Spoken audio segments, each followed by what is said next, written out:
레위기 17장 1절부터 16절 말씀까지 교독하도록 하겠습니다. 제가 먼저 읽습니다. 여호와께서 모세에게 말씀하여 이르시되 아론과 그의 아들들과 이스라엘의 모든 자손에게 말하여 그들에게 이르기를 여호와의 명령이 이러하시다 하라. 이스라엘 집에 모든 사람이 소나 어린 양이나 염소를 진영 안에서 잡든지 진영 밖에서 잡든지 먼저 회막문으로 끌고 가서 여호와의 성막 앞에서 여호와께 예물을 드리지 아니하는 자는 것이라. 그가 피를 흘렸은지 자기의 성중에서 그런즉 이스라엘 자손이 들에서 잡던 그들의 제물을 회막문 여호와께로 끌고 가서 제사장에게 주어 화목제로 여호와께 드려야 할 것이요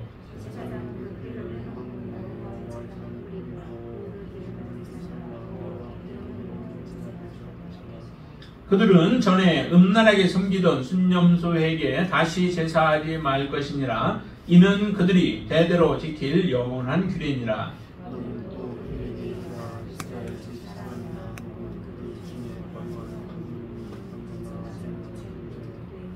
회막 문으로 가져다가 여호와께 드리지 아니하면 그는 백성 중에서 끊어지리라.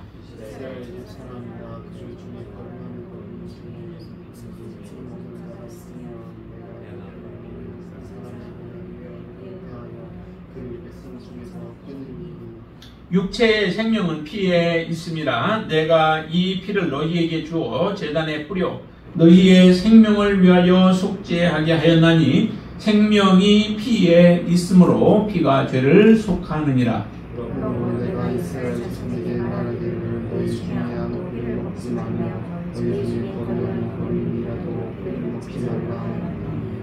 모든 이스라엘 자손이나 그들 중에 거류하는 거류민이 먹을 만한 짐승이나 새를 사냥하여 잡거든 그것의 피를 흘리고 흙으로 덮을지니라.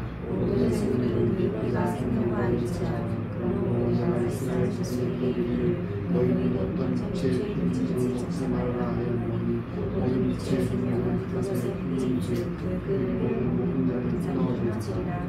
또 스스로 죽은 것이나 들짐승에게 찢겨 죽은 것을 먹은 모든 자는 본토인이거나 거류민이거나 그의 옷을 빨고 물로 몸을 씻을 것이며 저녁까지 부정하고 그 후에는 정하려니와 그가 빨지 아니하거나 그의 몸을 물로 씻지 아니하면 그가 죄를 담당하리라. 아멘.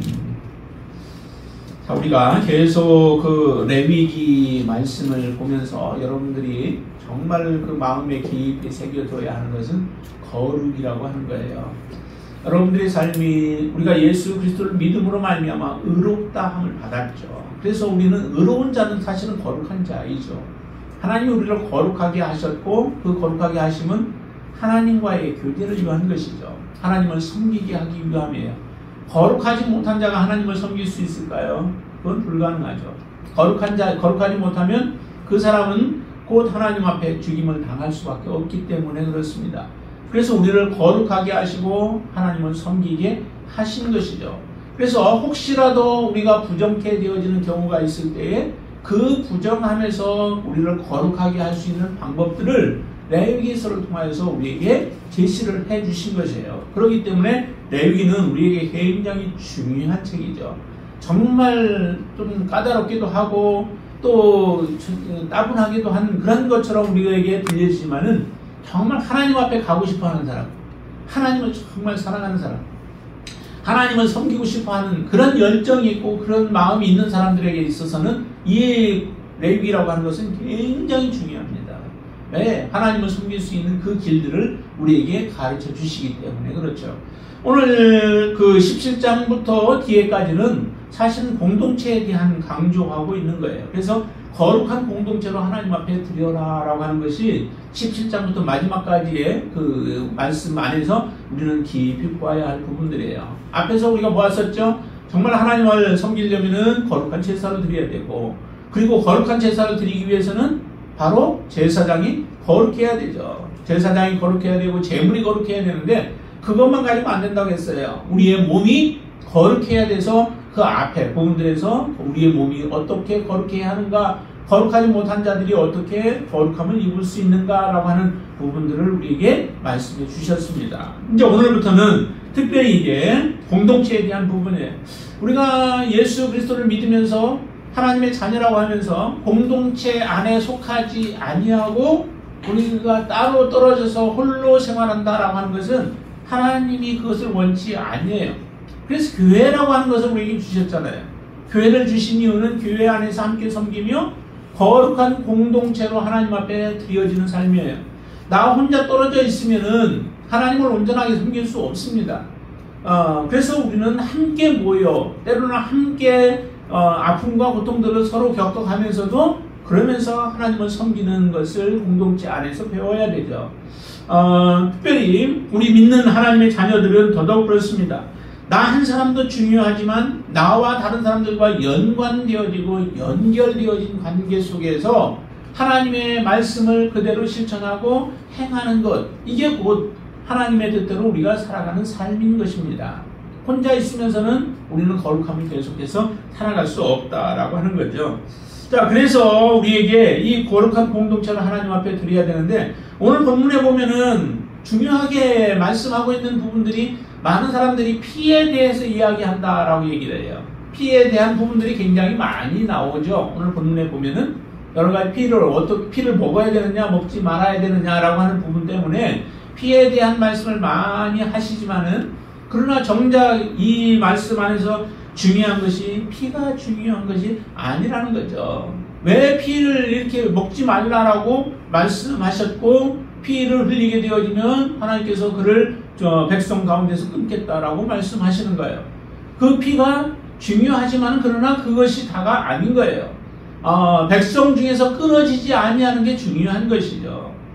그러니까 하나님께서는 백성 가운데서 끊어지지 않도록 하기 위하여 피에 대해서도 경계를 하는 거예요.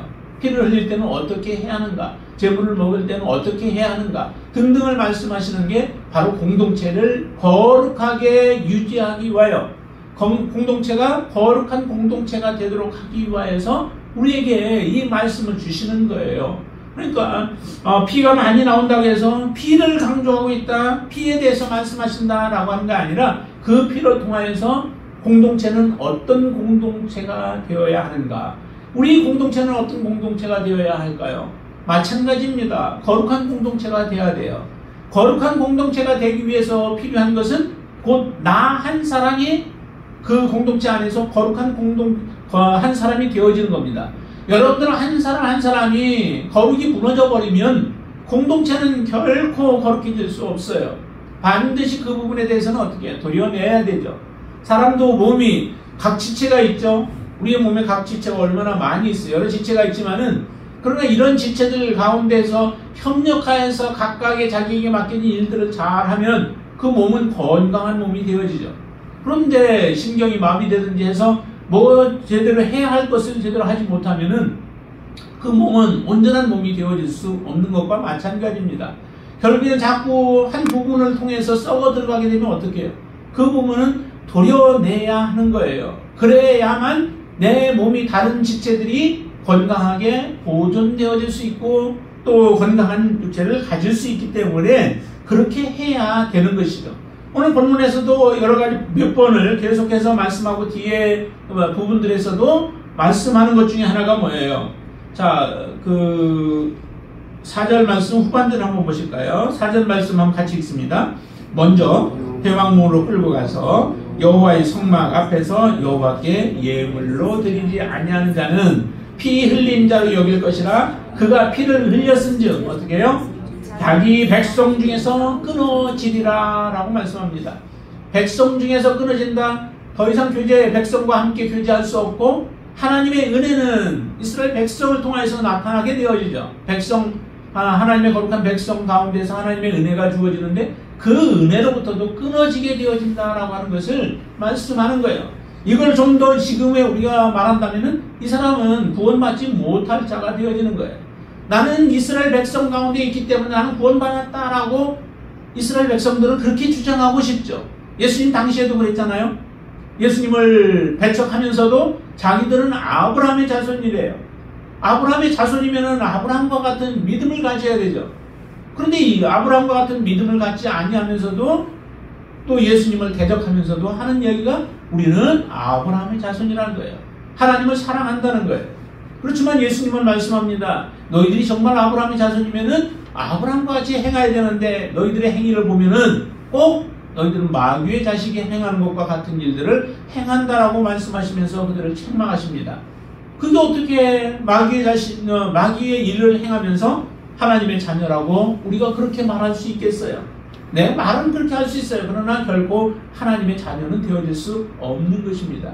우리가 예수 그리스도를 정말로 믿는다면은 믿음의 자녀다운 삶을 살아가는 것이죠. 믿음을 가지고 바르게 살아가는 게 그게 진정한 믿음의 삶이에요. 자, 그러면 오늘 본문에서 우리에게 특별히 말하고 있는 것 중에서 한 세 가지를 우리가 본다면은 그 세 가지 중에 하나가, 첫 번째 하나가 뭐냐면은 먼저 하나님께 드려라라고 하는 거죠. 아까 4절 말씀에서도 진영 안에서 잡든지 진영 밖에서 잡든지 그게 중요한 게 아니라는 거죠. 진영 밖에서 때로는 잡을 수도 있겠지만은 그러나 중요한 것은 뭐라고 그래요? 4절에 먼저 해방문으로 끌고 가서 여호와의 성막에서 여호와께 예물을 드리라라고 말씀하세요. 먼저 하나님 앞에 드려라. 자, 우리가 예수 그리스도를 주님으로 우리는 영접하고 모셔드렸다라고 우리는 그렇게 고백을 합니다. 정말로 여러분들의 인생의 주인이 예수 그리스도이신가요? 하나님이 여러분들의 인생의 주인이신가요? 그러면 우리는 하나님의 말씀에 귀를 기울여야 하고 예수 그리스도의 명령에 귀를 기울여야 합니다. 귀를 기울이는 것뿐만 아니라 어떻게 명령은 어떻게 해요? 그대로 순종해서 살아가는 것이죠. 순종해서 살지 않으면서 내가 하나님의 예수 그리스도가 나의 주인이시다, 하나님이 나의 주인이시다 라고 하는 것은 그 말이 맞지 않아요. 정말로 예수 그리스도가 나의 주인이시면 그분 중심으로 살아가는 삶이죠.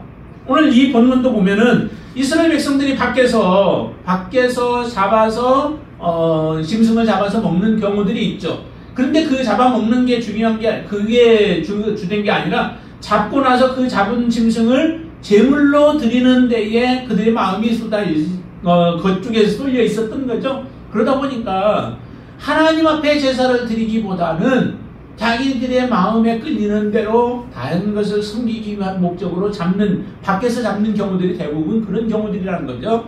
그렇기 때문에 하나님이 우선 하나님의 백성임에도 불구하고 하나님과 언약을 맺었는데도 이스라엘 백성들이 하나님을 섬기기보다는 우상을 섬기는 일들을 종종 행했던 거예요. 이런 종교심들이 나중에 보면은 이제 이스라엘 백성들이 그 통일 왕국이 되었다가 분리가 되어지죠. 그때 어떤 모습이 나타나요? 북왕국에서는 하나님 중심으로 예루살렘 중심으로 성막 중심으로 살아야 하는 이스라엘 백성들이 성막 중심의 삶이 아니에요. 그 여로보암이 단에다가 금송아지를 만들어 놓고 그곳에서 섬겨도 동일한 하나님을 섬기는 것이다 라고 이스라엘 백성들을 그렇게 유혹하는데 그 유혹에 다 넘어가요. 많은 사람들이 넘어가요. 그 중에 이제 투철한 믿음을 가지고 있었던 하나님 신앙을 가지고 있었던 사람들은 그곳을 버리고 남쪽으로 피난 오는 그러한 모습을 보여주는데 이렇게 정말로 이스라엘 백성들은 하나님 중심으로 살아가야 되는 거죠. 그런데도 하나님 중심이 아니라 세상 중심으로 살아가게 되어지는 겁니다. 이런 사람들이 어떻게 하나님 앞에 온전한 구원을 받고 하나님의 백성으로 살아갈 수 있겠어요? 여러분들의 중심은 무엇인가요? 여러분들의 중심이 정말로 예수 그리스도가 중심이고 하나님이 중심이신가요? 그러면 하나님 중심으로 살아가는 거예요. 하나님이 기뻐하시는 것을 선택하며 살아가는 겁니다. 그게 아니라면 나는 말로 아무리 하나님 앞에 외친다 할지라도 나의 실제적인 하나님이 보시는 나의 삶은 하나님 중심의 삶이 아니라 세상 중심의 삶이요 내 중심의 삶을 살아가고 있는 것입니다. 그렇게 살지 못하도록 지금 말씀하시는 것이죠. 너희들이 정말로 뭔가를 먹기를 원한다면 하나님 앞에 드릴 만한 예물 중에서 너희들이 먹기를 원한다면 먼저 하나님 앞에 드려라 라고 하는 거예요. 여러분들의 우선순위가 확고하게 이렇게 하나님 앞에 설 수 있게 되길 바랍니다. 그런데 사단은 우리의 그 우선순위를 자꾸 무너뜨리려고 해요. 처음에는 한 번으로 처음 시작하죠. 한 번 그렇게 해도 괜찮아. 뭐 한 번 그러는데 그게 큰 문제가 될 게 뭐야 라고 생각하면서 우리를 유혹을 하죠. 그러나 한 번 여러분들이 발을 들여놓게 되어지면 그 발을 빼지 못하도록 사탄은 계속해서 여러분들을 요구할 거예요. 지난번에도 내가 이렇게 했는데 뭘 지금 와서 또 그렇게 살아가려고 너 애쓰느냐라고 하면서 우리의 마음을 미혹하게 되어지죠. 여러분들의 삶이 정말 교회 중심의 삶이 되어지고 하나님 중심의 삶이 되어질 수 있게 되길 바랍니다. 그게 바로 우리가 살아가는 길이에요. 백성 가운데서 끊어지지 않는 비결이에요. 지금 여기에 계속 얘기하죠. 백성 가운데서 끊어지는 것이 바로 하나님의 말씀 중심으로 살지 못하고 우상을 섬기게 되어질 때 그런 일들이 일어나게 되어진다라고 하는 겁니다. 또 하나는 뭐냐면은 그거는 피를 먹는 일이죠. 피를 먹어서 범죄하는 경우예요. 그런 경우는 하나님에게서 끊어진다라고 말씀하시죠. 자, 9절 말씀 같이 볼까요? 9절 회망 문으로 가져다가 여호와께 드리지 아니하면 그는 백성 중에서 끊어지리라 라고 말씀하시고 그 다음에 왜 그럼 이렇게 되느냐 10절 말씀 같이 읽습니다. 이스라엘 집 사람이나 그들 중에 거류하는 거류민 중에 무슨 피든지 먹는 자가 있으면 내가 그 피를 먹는 그 사람에게는 내 얼굴을 대하여 그를 백성 중에서 끊으리니 라고 이렇게 말씀합니다. 무슨 피든지 먹는 자가 있으면 그래서 짐승을 잡으면 먼저 어떻게 해요? 피를 빼게 되죠. 피를 먼저 쭉 빼게 됩니다. 그렇게 빼게 하시죠. 그리고 피 뺀 그 피는 이제 제단에다 바르기도 하고 또 하나님의 그 말씀대로 그 피를 가지고 정결케 하는 그런 방법들을 예식을 행하게 되어집니다. 그런데도 사람들은 피를 먹는 자들이 있었다라고 하는 거죠. 내가 그 피를 먹는 그 사람에게는 내 얼굴을 돌려버린다. 하나님의 얼굴을 돌려버리고 그리고 나서 그 사람은 백성 중에서 끊어버리겠다라고 말씀하세요. 굉장히 엄중한 말씀이시죠. 그런데도 사람들은 이 피를 먹는 사람들이 있다는 거죠. 그냥 그 피를 다 쏟지 못한 가운데 그런데 그 피가 왜 이렇게 중요하게 말씀을 하시는가? 그 말씀은 11절입니다. 같이 읽습니다. 육체의 생명은 피에 있습니다. 내가 이 피를 너희에게 주어 제단에 뿌려 너희의 생명을 위하여 속죄하게 하였나니 생명이 피에 있으므로 피가 죄를 속하느니라. 피에는 생명이 있다라고 하는 거죠. 그렇죠? 사람의 피가 있는데 그 피를 많이 흘리게 되어지면 결국 죽게 되어지죠. 그래서 피에 생명이 있다라고 말씀해요. 그리고 또 한 가지는 그 피가 죄를 속한다라고 하는 거죠. 죄를 덮어버리는 거예요. 예수 그리스도의 보혈. 구약에서는 많은 제사를 통하여서 그렇게 행하셨죠. 짐승에게 우리의 죄를 전가하고 그 짐승을 잡아서 그 다음에 피를 흘리고 그 피로 죄인들의 죄를 씻는 그런 일들을 행하시게 되어지죠. 그렇기 때문에 피는 굉장히 거룩한 것이라는 거예요. 생명이기 때문에. 그래서 이 피는 먹어서는 안 되는 것입니다. 피는 정말로 우리가 피 흘리는 것을 조심해야 되는 거죠. 다시 말하면 피는 또한 생명 존중과도 연관되어지죠. 많은 사람들이 생명을 존중히 여기지 않는 사람들이 피 흘리는 것에 대해서 그렇게 대수롭지 않게 생각을 해요. 그런 사람들은 반드시 자기가 다른 사람의 피를 흘린 것처럼 자기도 흘려야 되죠. 가인과 아벨의 경우도 보세요. 가인이 얼마나 악한 자예요. 그래서 동생을 쳐서 들에서 죽이는 일들, 피를 흘리는데 그 피가 가만히 있지 않죠. 하나님 앞에 호소하게 되죠. 비록 보는 사람 없이 자기가 죽인 것 같지만은 그 피가 하나님 앞에 호소한다라고 말씀하세요. 하나님은 보지 못하는 것이 없죠. 모든 것을 다 보고 계시고 그 생명을 주관하시는 분도 하나님이세요. 우리의 생명을 주관하는 분이 하나님이시지 우리가 아니라는 거죠. 근데 사람의 피를 흘리는 것은 곧 우리가 그런 일들을 행한다라고 하는 것은 내가 하나님의 자리에 올라 있는 것과 같은 거예요. 그게 사람의 피든 짐승도 굉장히 중요한 것은 그 짐승의 피가 곧 우리의 죄들을 짊어지고 대신 죽기 때문에 짐승의 피도 굉장히 중요한 것입니다. 그래서 짐승을 우리가 하나님이 먹도록 허락하셨지만은 그러나 먹게 되어질 때는 하나님 앞에 화목제로 드리고 그리고 나서 그 짐승을 우리가 먹으면서 함께 나누는 거예요. 여기에 보면은 5절에 특별히 화목제로 드리라라고 이렇게 얘기를 해요. 화목제로 저 8절에는 번제나 이제 제물로 드리라라고 이렇게 말씀하는데, 화목제는 특별히 그 하나님 앞에 드리고 나서 그 제물을 우리가 먹는 거죠. 제사장에게 돌릴 부분 돌리고 나머지 함께 같이 먹는 거예요. 그래서 함께 공동체 인원들이 나눌 수 있는 게 바로 이 화목제예요. 그래서 하나님 앞에 먼저는 드리고, 그리고 나서 함께 다른 사람들과 나누면서 그 공동체의 사랑을 나눌 수 있도록 하나님은 그렇게 우리에게 배려를 하신 것이죠. 이처럼 생명을 존중히 여기는 그 사상도 이 함께 포함되어 있는 겁니다. 공동체로 살아가기 때문에 그런 거죠. 나 혼자 살아갈 것 같으면 굳이 그렇게 할 이유가 없죠. 그러나 공동체 안에 부족한 사람들이 있고 함께 나눠야 할 사람들이 있기 때문에 이렇게 나누도록 하나님은 이런 명령들을 통하여서 우리에게 허락하셨습니다. 그래서 바로 우리가 하나님 앞에 바르게 서기 위해서, 또 믿음으로 살아가기 위해서는 이와 같은 삶을 살아야 합니다. 또 한 가지 더 중요한 것이 있다면 그것은 순종의 모습이에요. 이 모든 말씀들은 하나님이 정하셨죠. 지금 하나님이 정하셔서 1절과 2절을 한번 보실까요? 이렇게 말씀합니다. 여호와께서 모세에게 말씀하여 이르시되, 2절 같이 읽습니다. 아론과 그의 아들들과 이스라엘의 모든 자손에게 말하여 그들에게 이르기를 여호와의 명령이 이러하시다 하라. 하나님이 명령하신 것입니다. 피를 먹지 말라 먹으라 라고 하는 것도, 지금 여기에 그리고 또 짐승들 가운데서 피를 흘린 것을 먹는 경우도 있죠. 자, 어디를 보시냐면은 15절 보실까요? 15절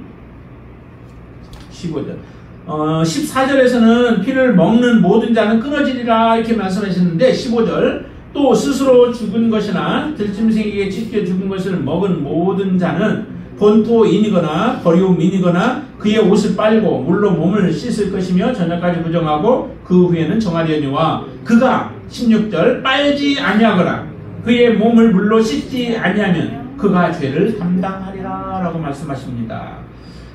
실제 그 피를 먹으면 죽는다라고 했으면은 스스로 죽은 것은 그 피가 그 몸 안에 그대로 있는 것이죠. 찢겨 죽었어도 피가 다 빠져나올, 동맥이나 이런 데를 끊지 않으면은 다 빠져나오지 않게 되어지죠. 그런 짐승들을 먹었을 경우에도 하나님은 살 수 있는 길을 여기에 주셨습니다.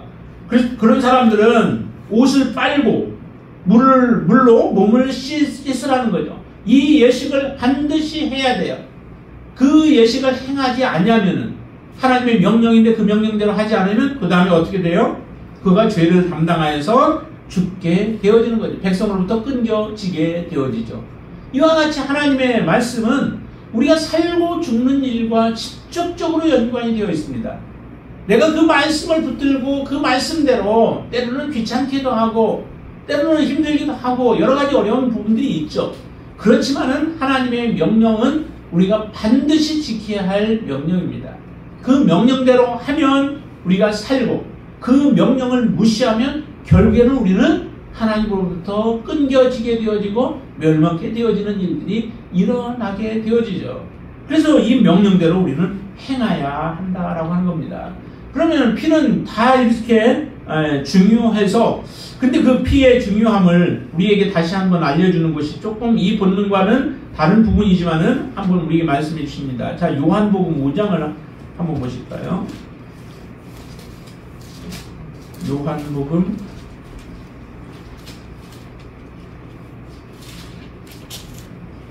6장을 보세요. 6장. 예수님께서 이제 그 생명의 떡에 대한 오병이어를 행하시고 생명의 떡에 대한 말씀을 이렇게 행하시는데, 자 50절 말씀부터 한번 보시죠. 50절. 이는 하늘에서 내려오는 떡이니 사람으로 하여금 먹고 죽지 아니하게 하는 것이니라.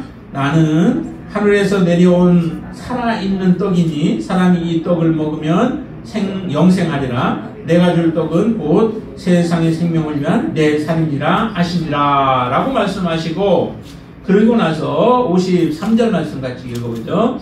예수께서 이르시되 내가 진실로 진실로 너희에게 이르노니 인자의 살을 먹지 아니하고 인자의 피를 마시지 아니하면 너희 속에 생명이 없느니라 라고 말씀합니다. 여기서는 뭐라고 그래요? 떡을, 몸을, 살을 먹고 피를 마시라라고 말씀하시죠. 하나의 상징적인 부분들이죠.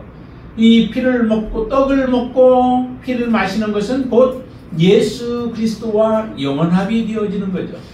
예수 그리스도와 하나가 되어지는 거예요. 우리가 침례를 받는 것도 그런 의미를 가지고 있죠. 침례를 받는 것은 내가 이제 예수 그리스도와 함께 죽었다는 거예요. 무엇에 대해서 죽었을까요? 죄에 대해서 죽은 자가 되어지는 거예요. 그리고 예수 그리스도와 부활은 예수 그리스도와 함께 살아나는 것이죠. 그래서 이게 의를 위하여 살아갈 힘만 우리에게 주어지는 겁니다. 예수 그리스도를 믿는다라고 하는 것은 곧 이런 고백이 같이 포함되어 있는 거예요. 이제 죄에 대해서는 나는 완전히 죽었습니다. 예수 그리스도가 나를 위해서 십자가에 죽으셨기에 그 예수님과 함께 내가 완전히 죽어졌고, 이제 나는 예수 그리스도가 살아나심을 믿는데 그 부활을 믿는 자들은 동일하게 예수 그리스도와 함께 살아나게 되어지죠. 예수 그리스도와 함께 완전히 죽었어야 내가 살아나요. 예수 그리스도가 죽지 아니하면은 나는 더 이상 살아날 수 없는 거죠. 그래서 우리는 완전히 예수 그리스도와 함께 죽는 자가 되어져야 돼요. 그렇게 죽는 것은 곧 인자의 살을 먹음으로 그리고 피를 마심으로 죽고 우리가 살아나는 것입니다. 그래서 54절 이렇게 더 말씀하시죠. 내 살을 먹고 내 피를 마시는 자는 영생을 가졌고 마지막 날에 내가 그를 다시 살리리니 내 살은 참된 양식이요 내 피는 참된 음료로다 라고 말씀합니다. 이스라엘 백성들이 여기에 짐승들을 잡는 이유가 어디에 있어요? 잡는 이유는 곧 그 짐승을 통하여서 먹으려고 하는 거죠. 먹고 살기 위해서 짐승을 잡아요. 근데 실제적으로 먹고 사는 사람이 있는가 하면은 먹고 잘못하면 죽게 되어지죠. 먹는다고 했는 잡아서 먹으려고 살려고 잡았는데 피를 같이 먹든지 하나님이 말씀하신 대로 행하지 아니하면은 비록 육체는 그 짐승을 먹어서 살아 있을지 모르나 그의 영은 죽어가게 되어지죠. 죽은 자가 되어져요. 정말 우리가 참된 음료를 먹고 참된 양식을 먹어야 우리가 살아가는 자가 되어집니다. 예수 그리스도 그분과 함께하는 것이 곧 우리는 살아나는 거예요. 그리고 참된 생명을 얻는 자입니다. 여러분들은 예수 그리스도 안에서 참된 소망을 가지고 계신가요? 이 세상의 것이 아니라 정말 예수 그리스도가 여러분들의 삶에 가장 그래서 우선순위가 되어지고 하나님의 명령이 우리가 따라야 할 진정한 참된 명령인 줄로 믿습니다. 그 하나님의 음성에 귀를 기울이지 않냐면은 결국 우리는 무너질 수밖에 없어요. 아담이 무너진 이유가 하나님의 명령을 무시하고 사단의 음성을 들었던 이유입니다. 우리가 무너지는 이유도 동일하죠. 우리가 무너지는 것은 하나님의 명령을 무시하고 하나님의 말씀을 무시하고 내 멋대로 내 생각대로 내 주장대로 우리가 살아가게 되어지면 우리는 무너질 수밖에 없습니다. 이스라엘 백성들이 가나안 땅에서 먹을 음식이 없어서 멸망했나요? 이스라엘 백성들이 가나안 땅에서 멸망한 이유는 하나님의 말씀대로 살아가지 못하게 했기 때문에 그렇습니다. 우리가 멸망하는 이유도 마찬가지예요. 우리가 멸망하는 이유도 물질이 없어서 돈이 없어서 멸망하는 게 아니라 하나님을 제대로 우리가 믿지 못함으로 하나님을 제대로 섬기지 못함으로 우리가 멸망케 되어지는 겁니다. 개인이나 공동체나 아니면 나라나 마찬가지예요. 우리나라 이 나라도 마찬가지죠. 정말 이 나라가 온전하게 서기 위해서는 하나님의 말씀에 바르게 서 있는 자들이 바른 가르침을 통하여서 바르게 나아갈 때 이 나라는 온전하게 세워질 줄로 믿습니다.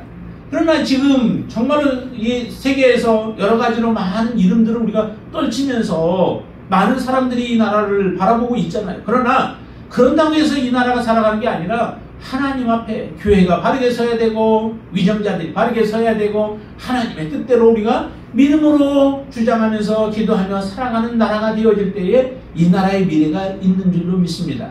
잠깐 반짝 비추고 무너져버리는 그런 나라가 되지 않게 되길 바랍니다. 그러기 위해서는 중요한 게 여러분들 한 사람 한 사람이 중요하고 우리의 공동체가 중요한 거예요.